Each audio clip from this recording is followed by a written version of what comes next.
नमस्कार, मी प्रदीप नणनकर. आपण पाहत आहात इंद्रधनुष्य. दिल्ली विधानसभेच्या निवडणुका 5 फेब्रुवारी रोजी मतदान आहे. 10 तारखेपासून अर्ज भरण्याची प्रक्रिया सुरू झाली आहे. 17 तारखेला त्याची स्क्रुटनी होईल. त्यानंतर 20 तारखेला अर्ज मागे घेण्याचा शेवटचा दिवस आहे आणि मग प्रचाराला प्रारंभ होईल. 5 तारखेला मतदान आणि 8 फेब्रुवारी रोजी मतमोजणी आहे. हे दिल्ली विधानसभा केवळ मतदार आहेत 1,55,00,000 आणि यात नवे मतदार आहेत 2,08,000. 70 विधानसभा मतदारसंघ आहेत. म्हणजे एखाद्या महानगरपालिकेची नगरसेवकाची निवडणूक व्हावी या पद्धतीची तिथली विधानसभा आहे.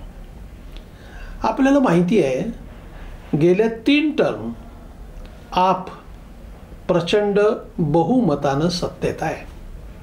लोकसभेला भाजपा निवडून येतो आणि विधानसभेला आप निवडून येतो. आणि आपवरती जो एक विश्वास लोकांनी ठेवला होता तो आत्तापर्यंत म्हणजे मागच्या निवडणुकीपर्यंत लोकांनी त्यांनाच पहिली पसंती दिली. तिकडे काँग्रेस पूर्ण साफ झालं. भाजपला देखील पहिल्या याच्यात 3 जागा, पुन्हा 8 जागा अशा जागा आल्या आहेत आणि तगड्या जागा आपच्या आहेत. आपनी ज्या पद्धतीनं घोषणा केल्या, सामान्य लोकांना पाणी मोफत दिलं जाईल, वीज स्वस्त दिली जाईल आणि त्याचा परिणाम झाला काही प्रमाणात. आणि भाजपला ती काही विधानसभा ताब्यात घेता आली नाही.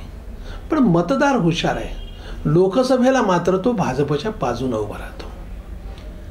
संपूर्ण देशभरात लोकसभेला बघा, इंडिया गठबंधनमध्ये आप केजरीवाल हे प्रमुख होते. पण आता ह्या विधानसभा निवडणुकीच्या वेळेला केजरीवालांना राजीनामा द्यावा लागला. तिथे दुसरे मुख्यमंत्री आले, आतिश आली तिकडे. आणि आता ही जी निवडणूक सामोरी होते, दिल्लीच्या गेल्या 2-4 वर्षाच्या कारभारामध्ये दिल्ली सरकारवरती प्रचंड आरोप झाले. त्यात केवळ आरोप नाही, तुरुंगात जावं लागलं.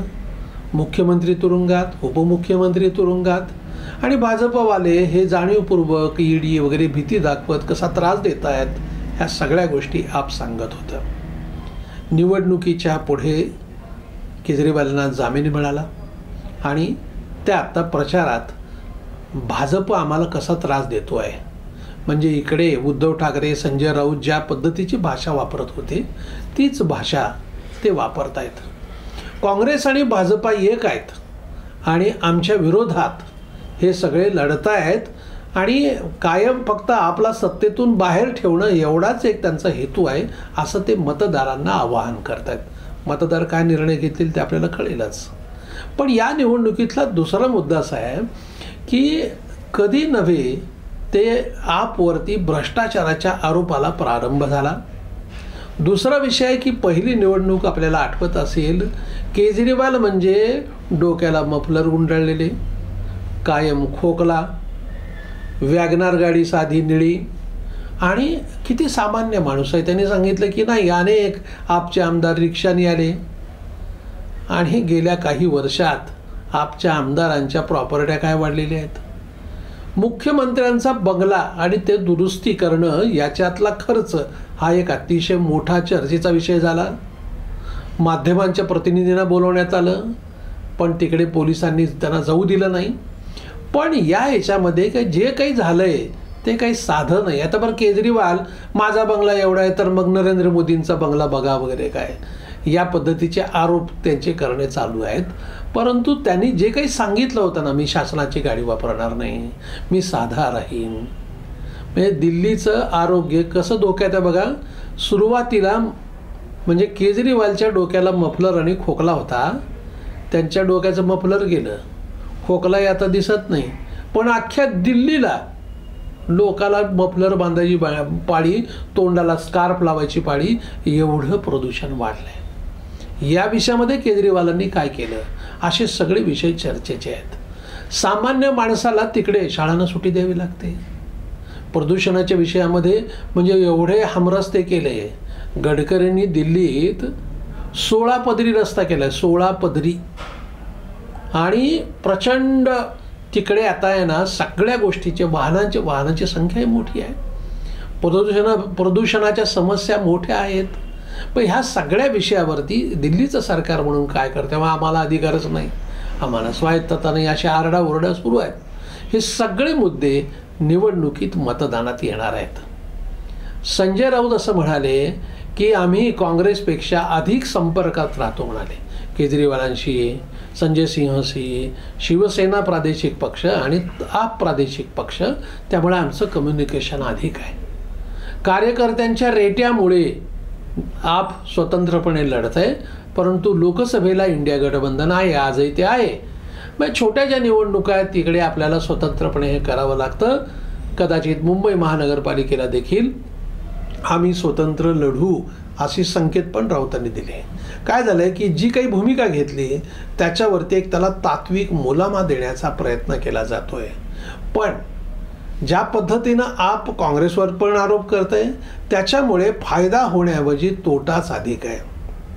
या निवडणुकीमध्ये पुन्हा आप सत्तेत येईल का मतदार भाजपला संधी देतील हे कळेल लवकरच.